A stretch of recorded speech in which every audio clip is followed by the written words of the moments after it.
Radio Nacional Argentina presenta Historias de nuestra historia.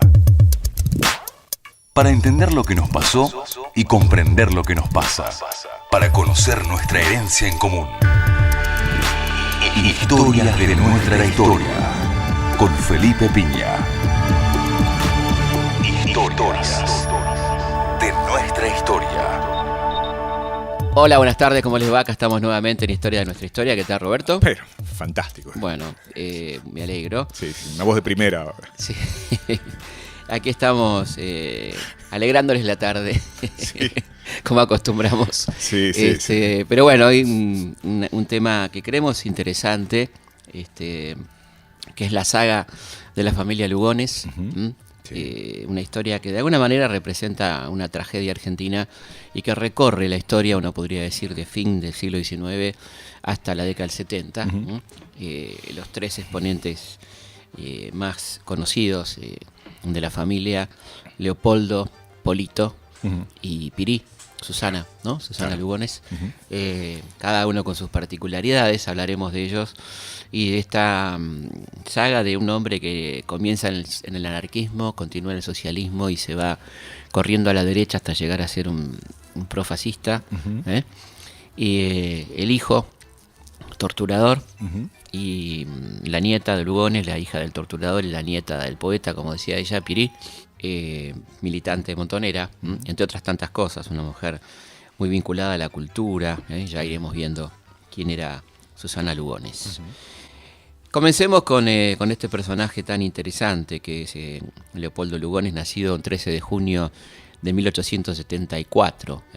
Comenzaba ahí la presidencia de Avellaneda por aquellos años, este país unificado después de los gobiernos de Mitre y Sarmiento.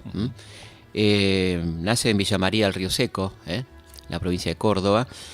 Y digamos que Lugones va a ser uno de los grandes escritores argentinos, al punto tal que su día de natalicio, 13 de junio, es el Día del Escritor. Uh-huh. Ha quedado como el Día del Escritor. Yo creo que con Lugones pasa como con otros escritores, en cuanto a que sus opiniones políticas lo han evidentemente condenado, ¿no? Sí. Y en algún sentido merecido lo tiene, ¿no? Pero mirá qué interesante lo que decía Borges, que de alguna manera estaba hablando de él también. Uh-huh. Cuando en el prólogo del Hacedor reivindica a Lugones y dice, estamos hablando de 1960, uh-huh. dice: en vida, Lugones era juzgado por el último artículo ocasional que su indiferencia había consentido. Muerto, tiene el derecho póstumo de que se lo juzgue por su obra más alta. Había escrito años antes. Bueno, creo que es aplicable, ¿no? Sí, también a don Jorge Luis, totalmente. Que le va a dedicar un poema muy interesante a Leopoldo Lugones. A Leopoldo Lugones. Los rumores de la plaza quedan atrás y entro en la biblioteca. De una manera casi física, siento la gravitación de los libros, el ámbito sereno de un orden, del tiempo disecado y conservado mágicamente. A izquierda y a derecha, absortos en su lúcido sueño, se perfilan los rostros momentáneos de los lectores, a la luz de las lámparas estudiosas, como en la hipálaje de Milton. Recuerdo haber recordado ya esa figura, en este lugar, y después aquel otro epíteto que también define el contorno, el árido camello del lunario, y después aquel hexámetro de la Eneida que maneja y supera el mismo artificio. Ibant obscuri, sola sub nocte per umbras. Estas reflexiones me dejan en la puerta de su despacho. Entro, cambiamos unas cuantas convencionales y cordiales palabras, y le doy este libro. Si no me engaño, usted no me malquería, Lugones, y le hubiera gustado que le gustara algún trabajo mío. Ello no ocurrió nunca, pero esta vez usted vuelve las páginas y lee con aprobación algún verso, acaso porque en él ha reconocido su propia voz, acaso porque la práctica deficiente le importa menos que la sana teoría. En este punto se deshace mi sueño, como el agua en el agua. La vasta biblioteca que me rodea está en la calle México, no en la calle Rodríguez Peña, y usted, Lugones, se mató a principios del 38. Mi vanidad y mi nostalgia han armado una escena imposible. Así será, me digo, pero mañana yo también habré muerto, y se confundirán nuestros tiempos, y la cronología se perderá en un orbe de símbolos, y de algún modo será justo afirmar que yo le he traído este libro y que usted lo ha aceptado.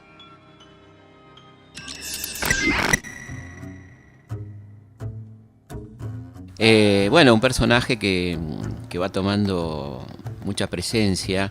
Empieza escribiendo para un pequeño periódico anarquista de su localidad, llamado El Pensamiento Libre, en Córdoba, su provincia.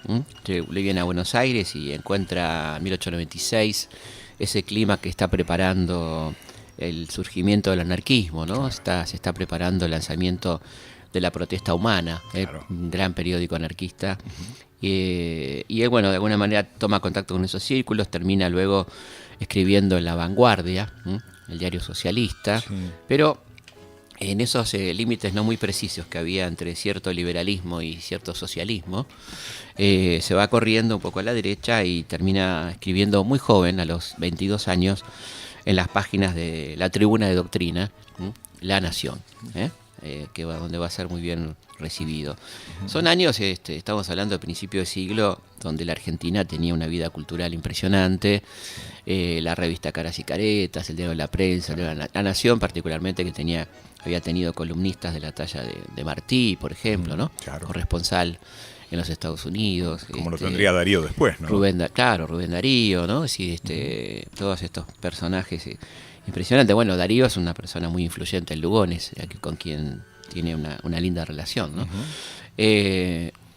Y bueno, digamos que en ese deambular por esta cuestión literaria va creciendo su actividad poética, es un notable poeta, Lugones, y hace sus viajes a Europa, previo conocimiento de Julio Arroca, su amigo de la Nación, Mariano de Bedia, le presenta al presidente Roca, con quien trae una amistad interesante y se va acercando a las filas del PAN, del Partido Autonomista Nacional, ¿no? Ahí es donde apoya la candidatura de Quintana a la presidencia, Manuel Quintana, que es el sucesor de Roca, digamos, y por haber apoyado esta candidatura de Manuel Quintana es expulsado del Partido Socialista, ¿no? Cosa que por supuesto no lo afectaba en lo más mínimo, ¿no? Se venía corriendo a la derecha. Se venía corriendo a la derecha, ¿no? Es interesante, digamos, recordar que en el medio de todas estas, de todo este deambular, también ingresa la masonería, tiene un acercamiento a la teosofía, al pensamiento teosófico, y bueno, o sea que es un hombre múltiple, ¿no? Donde va a deambular por diferentes corrientes. Está la definición, la clasificación, digamos, de lo que hace Lugones se puede acercar a lo que podría denominarse el modernismo, ¿no? Dentro de los términos literarios, y también algo del simbolismo, por ejemplo, en su libro Lunario Sentimental de 1909. Pensemos que toda esta gente está publicando, está escribiendo, está transitando ese mundo literario en un momento muy conflictivo del país, ¿no? El año 9 es el año de la Semana Roja, del asesinato de Falcón, ¿no? Y parece que todas estas cosas, ya a una persona muy integrada al sistema, lo van a ir volcando cada vez más a la derecha. Él es un tipo muy de extremos, digamos, y va asimilando entonces este pensamiento xenófobo, que de alguna manera va a plasmar en 1913 en sus famosas conferencias del Payador, ¿no? En el Teatro Odeón, teatro hermoso que lamentablemente lo tiraron abajo, estaba ahí en Esmeralda y Corrientes, precioso teatro.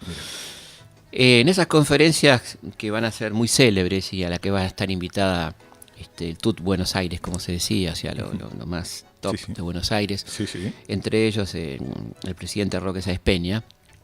El tema central del Payador, de estas conferencias llamadas del Payador, es el Martín Fierro, ¿no? Y en cierta forma la reivindicación del gaucho, esa operación política que ya venía de alguna manera realizándose, pero que Lugones es el que la concreta realmente, ¿no?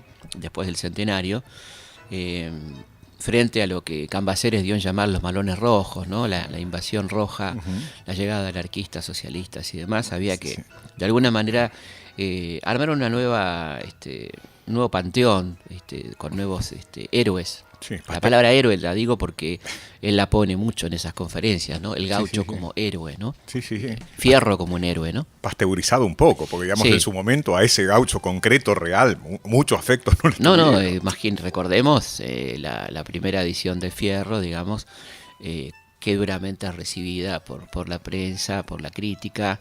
Recordemos que ese autor de Martín Fierro, José Hernández, está siendo perseguido y escribe gran parte de ese poema en el exilio. Sarmiento le pone precio a su cabeza, ¿no? El tolerante Domingo Faustino Sarmiento.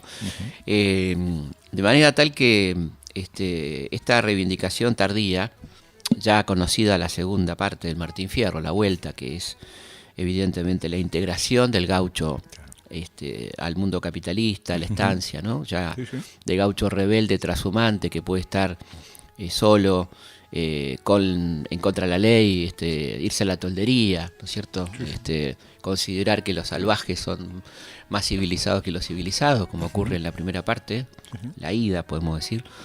La vuelta es la vuelta al sistema, ¿no? La integración de ese gaucho al alambre, al alambrado, a la propiedad privada, al sometimiento, que tenía que ver también con un cambio político de su autor, de José Hernández, que pasaba de ideas más federales y revolucionarias, de haber militado en el federalismo extremo, podemos decir, ¿no? De López Jordán, en Entre Ríos, la rebelión contra Urquiza, inclusive, de la que él participa, ¿no?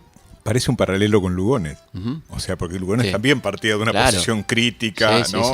Antisistema. Sí, exactamente. Lo bueno que, por suerte, Hernández no llega a las posturas que va a llegar, como veremos, Leopoldo Lugones, ¿no? ¿Sabés qué te iba a preguntar? Si había influido que Lugones fuera el poeta del centenario, por decirlo de alguna manera. O sea, porque parece que lo hubieran elegido justo a él para hacer esto. Bueno, Darío también, ¿no? Claro. Darío, el canto a la Argentina, digamos, esa gran nación de la promesa, la gran nación del sur. Recordemos que Brasil no pinta todavía, ¿no? No. De manera tal que estaban los Estados Unidos y Argentina en América, ¿no? Los dos grandes referentes. Por lo tanto, era un lugar, una meca de la cultura. Querían venir de Francia, de Europa, acá al Teatro Colón, los principales cantantes, a presentar sus obras, las principales compañías de teatro. El mundo literario de Buenos Aires era importantísimo, ¿no? Caruso en Buenos Aires. Claro, de América Latina era la capital, digamos, ¿no? La ciudad más importante de habla hispana, sin duda. Caruso, bueno, todos, ¿no? Nijinsky, Isadora Duncan, ¿no? Todos querían venir y vinieron aquí, ¿no? De manera tal que yo creo que sí, que claramente ese poeta del centenario que culmina su obra en el 13 con estas conferencias de las que estamos hablando, ¿no? Y decíamos que esta asimilación de Fierro le facilita las cosas a Lugones para reivindicar a ese gaucho que tiene algunas características como la nobleza, la honestidad, el sometimiento, digamos, ¿no? El gaucho honesto en el sentido que nunca le va a robar a su patrón y que siempre lo va a obedecer, ¿no? Valores que quiere resaltar la oligarquía en ese momento frente a la desobediencia planteada abiertamente por el anarquismo, sobre todo por el anarquismo, ¿no? El socialismo es mucho más tranquilo a la hora de cuestionar propiedades privadas y ese tipo de cosas. El socialismo argentino me refiero, ¿no? De manera tal que estas conferencias son sistémicas, tienen un objetivo político muy claro que es para la élite el mostrar emblemáticamente a ese gaucho honesto frente al deshonesto inmigrante, al inmigrante ladrón, el inmigrante terrorista, anarquista, ¿no? Claro. Recordemos que veníamos del atentado contra Falcón, de los sucesos del centenario, los atentados al Teatro Colón y todas esas cosas, ¿no? Sí. De manera tal que la autodefensa adquiría el carácter necesariamente de identidad con un personaje local fácilmente accesible como era el gaucho noble, el gaucho bueno, la pobreza digna. Sí. Esta cosa de digna en el sentido de que no se revela, ¿no? ¿Sabés que recordaba la expresión gauchada? La gauchada. Que connotan positivamente. Fíjate cómo construyeron un ser nacional a medida con eso. Sí, además que recordemos que hacía poquito tiempo, digamos 1907, Güemes había sido declarado no prócer por ser gaucho, ¿no? Por su condición de gaucho, o sea que habían dado un vuelco rápido, evidentemente por conveniencia, ¿no? En ese contexto es entonces que Lugones hace estas conferencias que fueron publicadas para quien quiera leerlas, porque son muy interesantes, ¿no? En 1916. Y bueno, hay también, obviamente, una especie de parangón, ¿no? La formación del espíritu nacional, se habla en esas conferencias y dice: Facundo y recuerdos de provincia son nuestra Ilíada, nuestra Odisea. Martín Fierro, nuestro romancero. Pepe, los niveles, ¿no? Muy interesante, ¿no?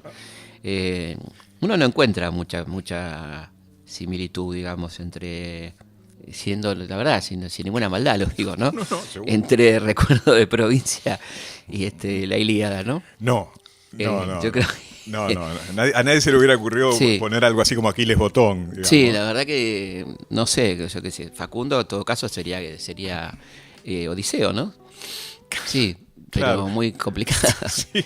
No sé, le faltan Penélopes, le faltan bastantes elementos, ¿no? Además, ¿sabés qué recordaba lo que me alcanzaste la otra vez, que era fantástico, que es el Faustino? Sí. Que es el trabajo Faustino de Alberdi. Es extraordinario. Sobre Facundo. Sí, Faustino, que además, bueno, por supuesto hay una referencia en la F al nombre, ¿no? Un nombre contundente, que es el segundo nombre de Sarmiento, y una burla, un nivel increíble, ¿no? Claro. Sobre Sarmiento y su libro. Sí. Todo el tiempo dice Sarmiento y su libro, ¿no?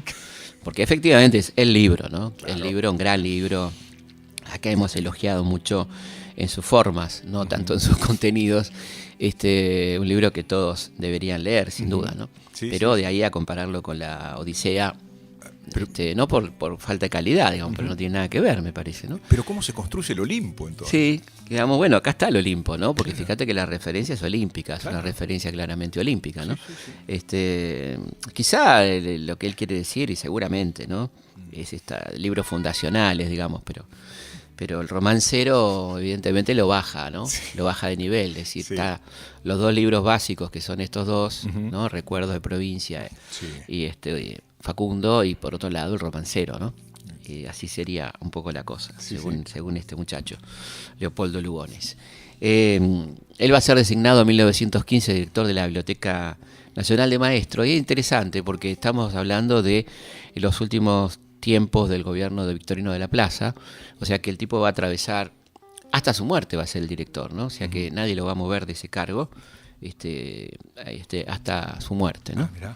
Ahí va a ser el director de la Biblioteca de Maestros. Ya cuando comienza la década del 20 se lo ve un poco más corrido a la derecha y tiene una publicación muy política que es Mi Beligerancia, donde empieza a hablar un poco, ya aparecen algunas cuestiones vinculadas al peligro de la democracia, al voto universal, ¿no? Y la reivindicación de la aristocracia, ¿no? Claro. Este concepto griego del gobierno de los mejores, aristoi, ¿no? Que se sigue confundiendo, yo creo que malamente, con la oligarquía o los ricos, ¿no? Como se dice la aristocracia europea, ¿no? Este tipo de cosas. El pertenecer a una corte parece ser que te da categoría de aristócrata, ¿no? Como si vos eso implicara que sos el mejor, ¿no? Claro. Y la verdad que si vemos las cortes europeas a lo largo de la historia y llegando hasta la actualidad, fíjate, Juan Carlos I de España, ¿no? De aristoi no tiene nada, ¿no? De aristócrata, por lo tanto, mucho menos.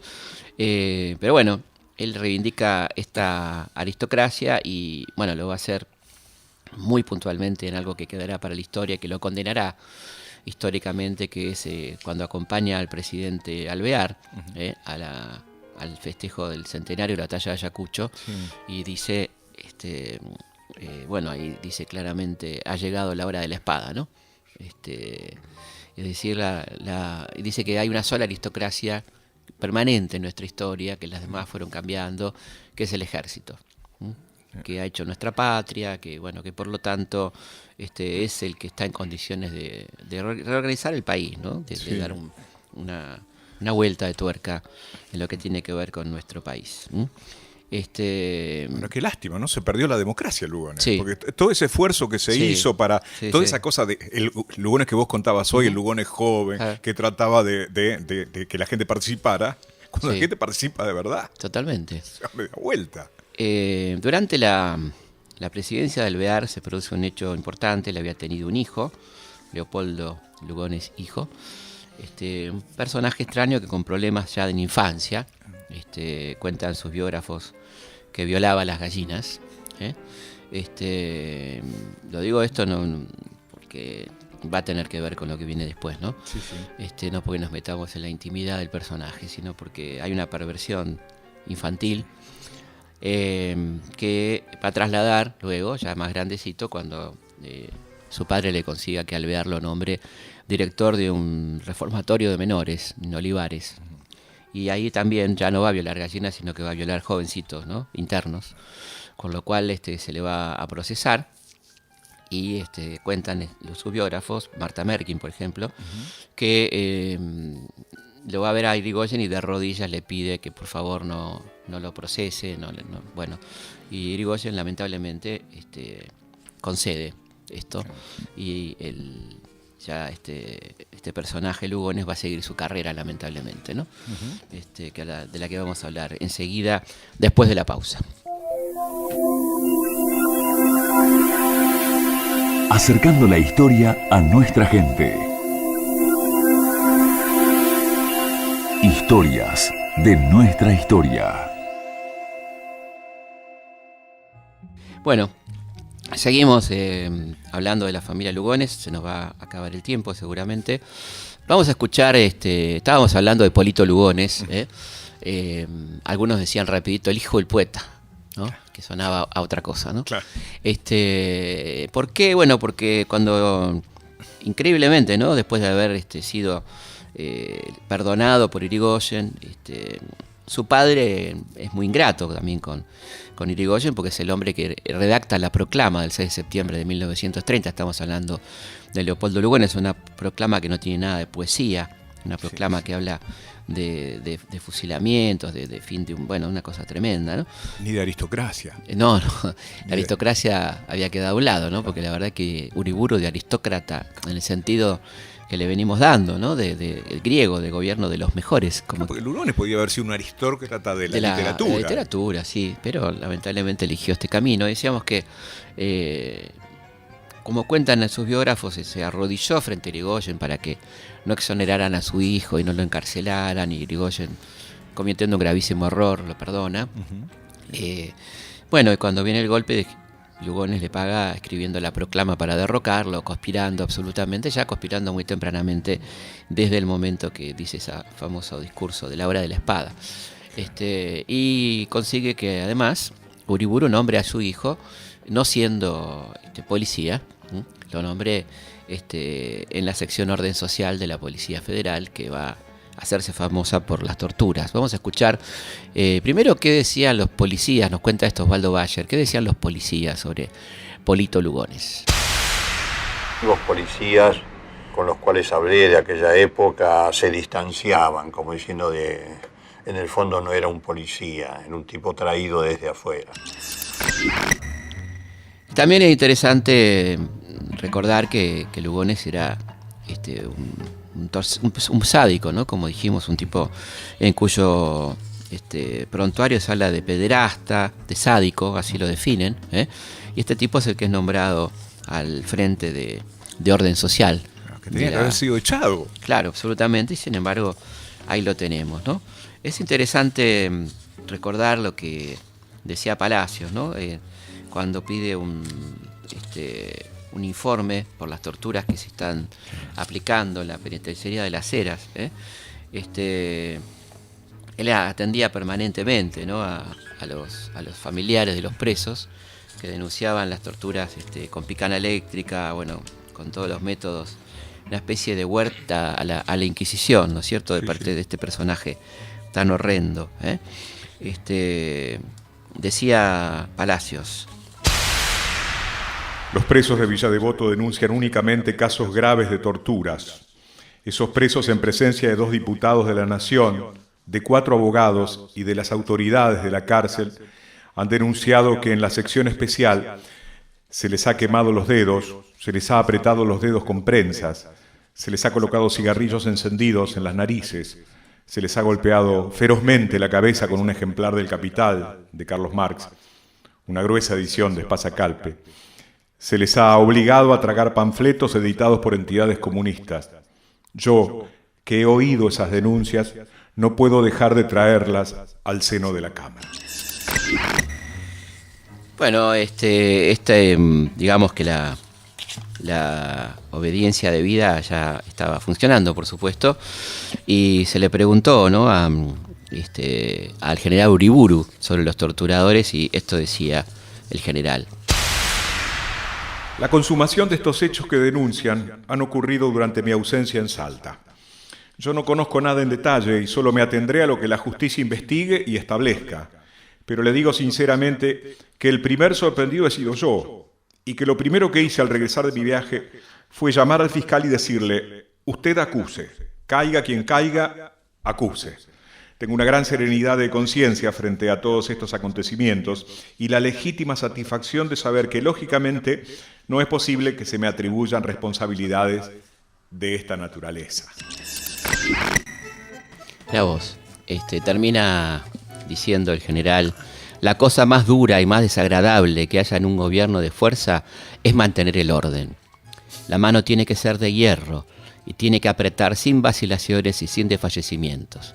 Hay que olvidarse, desgraciadamente, del corazón. Como si alguna vez se hubiera acordado Uriburu del corazón, ¿no? Claro, me parece olvidarse del corazón. Un poeta, Uriburu. Ahí está Uriburu, ¿no?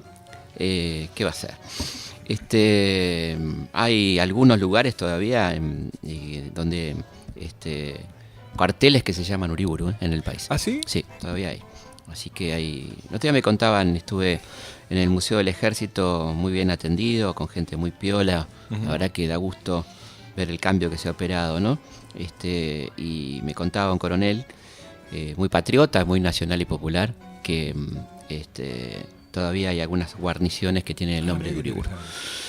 Así que todavía hay para cambiar, sacar inmediatamente este oprobio, ¿no? Sí, yo le quería sumar a lo que vos dijiste del oprobio, la actitud de la Corte Suprema de Justicia, claro, por que supuesto. avala jurídicamente al gobierno de facto, instalando una doctrina espantosa. Horrendo, desde el punto de vista jurídico.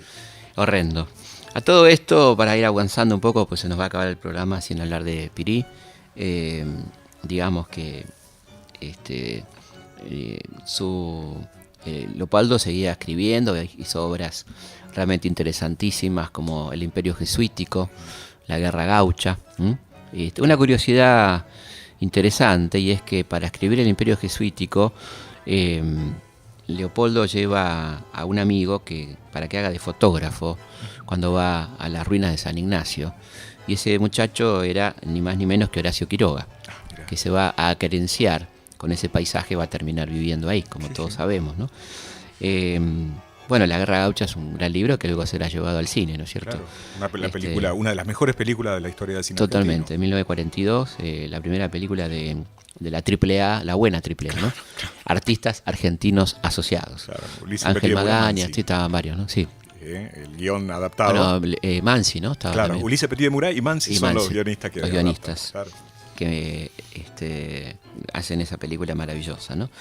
Y bueno, también empieza una relación sentimental muy complicada con una joven alumna, una muchachita muy jovencita que le va a pedir una novela que no conseguía para un trabajo que tenía que hacer para el profesorado, y ahí comienza esta relación tortuosa, muy erótica, con muchas historias que no podemos contar a esta hora de la tarde, que pueden encontrar fácilmente si se quedan con un poquito de intriga, y que pudo haber tenido que ver con digamos el final abrupto de la vida de Lugones en 1938. Otros dicen que tuvo que ver con que estaba escribiendo una biografía de Roca, Incluso le preguntaron a Borges sobre esta versión, y Borges dijo, si yo hubiera estado escribiendo la biografía de Roca también me hubiera suicidado, ¿no? Con ese humor que tenía don Jorge Luis. Sí, sí. La cuestión es que se suicida en el recreo, el Tropezón, ahí en el Tigre, bebiendo whisky con cianuro.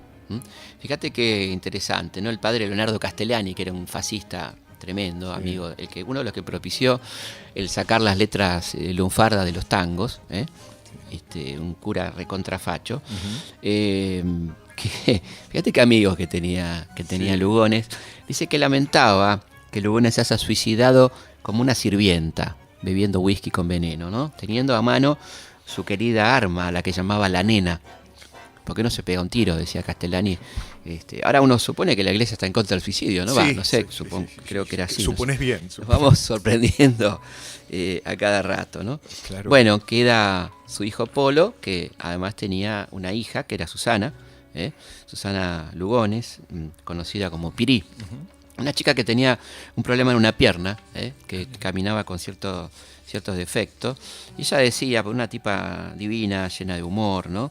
Decía que le fue más fácil superar las cargadas que recibía de chica por cómo caminaba que por ser la hija de Leopoldo Lugones el torturador, ¿no? Entonces que de alguna manera eso le ayudaba, porque si la cargaban por eso, zafaba de que la denostaran por semejante personaje que era este tipo, ¿no? El padre.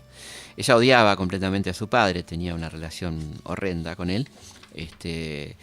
Y bueno, Pirí Lugones es un personaje entrañable del cual nos va a hablar muy bien Osvaldo Bayer, de un episodio ocurrido en La Habana, cuando Osvaldo es invitado a visitar La Habana y conocer la revolución a los pocos meses del triunfo de Fidel y del Che.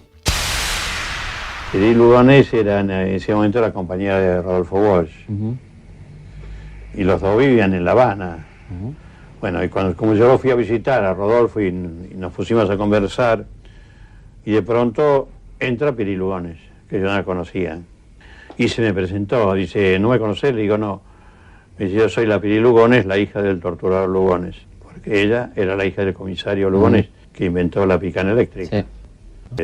Y entonces Rodolfo dice, ¿por qué no te quedas a cenar? Le digo, no, porque estoy invitado a las 10:30 de la noche para ir a visitarlo al Che. Entonces la Pirí me dice, ¿cómo? ¿Que estás invitado por el Che? Le digo, sí. Dice, yo me voy con vos. Le digo, no, Pirí, porque es por invitación. Somos 5 y entonces me dice, mira, no te vengas con argumentos de burguesito. Yo me voy con vos, porque yo lo quiero conocer al Che y yo lo voy a conocer al Che. Bueno, llegamos al Banco de la Industria, digo yo que estoy invitado, no dije estamos invitados, estoy invitado. Y la guardia la deja pasar. Entramos, ya está el Che Guevara hablando, y yo ya me olvido de la Pirí Lugones, y seguimos conversando y todo eso. La entrevista con el Che fue memorable, porque nos enseñó cómo había que hacer la revolución en la Argentina. Cuando termina la entrevista, yo vuelvo al hotel. Y entonces cuando llego al hotel viene un hombre del G2, que es el servicio de contraespionaje, y me dice que yo le voy a hacer una pregunta a usted. ¿Usted es Bayer? Sí. Le voy a hacer una pregunta. Dice, ¿por qué hizo entrar a su amiga a lo del compañero Che? Le digo, no, mire, primero que no es mi amiga, le puedo dar todos los datos. Es la compañera de un miembro de Prensa Latina, que es Rodolfo Walsh. Le digo, ¿y ustedes la dejaron entrar? Es decir, la dejó entrar la guardia. Entonces me dice, ¿usted no sabe lo que es la autocustodia revolucionaria? Usted tendría que haber dicho, esta señora no está invitada. Digo, bueno, no sé, a lo mejor digo, tiene razón, yo eso de la custodia revolucionaria nunca lo pensé, le digo. Pero bueno, a lo mejor tienen razón, pero no me di cuenta. A veces yo me descuido y no. Y dice, que yo le voy a hacer una pregunta, que si cuando está enfrente al compañero Che, su amiga saca de la cartera una pistola y lo mata, ¿usted qué me dice ahora? Yo pensé por un instante, imagínate si hubiera ocurrido eso, ¿no?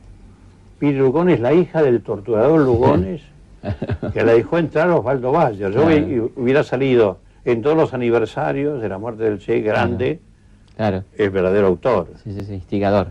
Bueno, y no hubo caso, me armaron un escándalo impresionante, me llevaron abajo, me acusaron de jugar con la seguridad de los compañeros del movimiento. Bueno, cuestión de que me expulsaron de Cuba por la Piri Lugones. Bueno, y la Piri me encuentro 2 años después, yo estaba ahí mirando los libros de la librería de Ateneo y siento de pronto que alguien me agarra así, de atrás, me doy vuelta a Piri Lugones. Y entonces me dice, con sorna, me dice, ¿cómo te soné, nene, aquella vez? Y digo, ¿qué vas a hacer? Pero yo te digo una sola cosa, yo lo conocí al Che. Claro, ya está. Vos podés decirme lo que quieras, pero yo lo conocí. Se dio el gusto, digamos. Se dio el gusto. Se dio el gusto. Ella era así, muy simpática, hermosa mujer, toda su planta. Sabía elegir don Rodolfo Walsh. Bueno, y pobrecita después va a morir en la dictadura, torturada por el invento del padre, lo hicieron a propósito, porque ella era montonera. Torturada, muerta y desaparecida, ¿no? Pirí tuvo 3 hijos, se casó, vivía en un departamento en el Hogar Obrero, en Caballito, en Hidalgo y Rivadavia. Y bueno, hay un lugar donde pasó todo el mundo intelectual de la época, ¿no? León Roxigner, Noé Trick, Osvaldo Lamborghini, Quino, Paco Urondo, Tanguito, el Tata Cedrón, ¿no? Y además una mujer muy bonita, muy atractiva, muy sensual, dicen todos. Esto también lo decía Osvaldo. Una mujer que tuvo amiga de editores como Jorge Álvarez y Daniel Divinsky. Incluso nos contaba Daniel Divinsky que el nombre de La Flor, ella dijo que era una flor de editorial, y el nombre de La Flor, nos contaba Daniel, se lo puso Pirí, a la editorial de La Flor, una famosa editorial muy vigente que edita básicamente historietas, editó a Quino, a Fontana Rosa durante mucho tiempo y otro tipo de libros, pero que sobre todo se la conoce por eso. Vamos a escuchar a alguien que la conoció muy bien a Pirí Lugones, que es Horacio Berbisky. Una mujer de una independencia, de una insolencia, de un ingenio, de una belleza absolutamente fuera de lo común. Y bueno, desde ya, decía Osvaldo, fue compañera de Rodolfo Walsh, ¿no? Y también escuchemos a Horacio qué decía sobre esa relación entre Pirí y Rodolfo. Pirí y Rodolfo se querían mucho, pero me parece que ella tenía un grado de pasión que él no tenía. Digamos, él la quería, pero tendía a hermanarse más que a ser el amante que ella hubiera deseado. Por el lado de madre, Pirí tenía un abuelo realmente noble, en el buen sentido de la palabra, podemos decir un aristócrata, en el sentido de un famoso compositor y pianista argentino que era Julián Aguirre. Y bueno, Pirí estudió en el Lenguas Vivas, egresó como maestra normal, con un excelente promedio, y como decíamos, siempre estuvo vinculada al mundo de la cultura. Hay anécdotas con Vinicius de Moraes, bueno, gente que sabía de su existencia, que la quería conocer. Así era como una especie de activista de la cultura de los años 60, ¿no? Más parecido a su abuelo que a su padre, digamos. Totalmente. En lo social, digo. Efectivamente, ¿no? Comenzó a comprometerse con el peronismo revolucionario, a militar en Montoneros. Él trabajó en el diario Noticias, por ejemplo. Y su nombre de guerra era Rosita, el nombre de guerra de Pirí. Y trabajaba en el barrio, en el territorio, también en inteligencia de Montoneros, cerca de Walsh seguramente. Claro. Y el 20 de diciembre de 1977, secuestrada en su domicilio de Capital. Y cuentan sobrevivientes que esta anécdota tremenda, ¿no? Que le decía a sus torturadores, ¿qué sabés vos de torturas? Torturador era mi viejo. Tremendo, ¿no? Porque podemos decir que Pirí padece el invento de su papá, ¿no? La picana eléctrica le va a ser aplicada a ella sin ninguna misericordia. Y ese invento, en realidad la adaptación de un elemento que se usaba básicamente para entrar al ganado a los corrales. La picana eléctrica termina siendo usado en personas a partir de las ocurrencias de este sádico personaje que fue Leopoldo Lugones, hijo, el papá de Pirí. Pirí es una persona muy querida en el ambiente intelectual. Cuando uno habla con la gente que la conoció, siempre la recuerda con mucho cariño, mucha alegría, una persona llena de humor.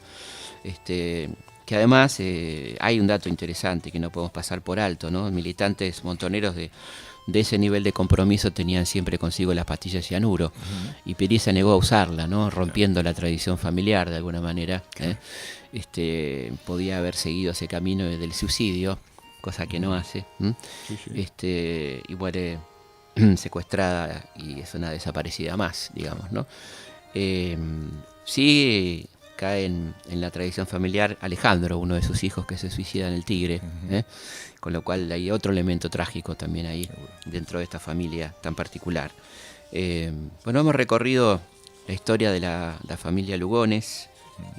Hay un libro muy lindo de Marta Merkin que habla de esto, en el cual nos hemos basado bastante. Una muy linda película también, Familia Lugones. Digo, para los que les interese seguir profundizando en el tema.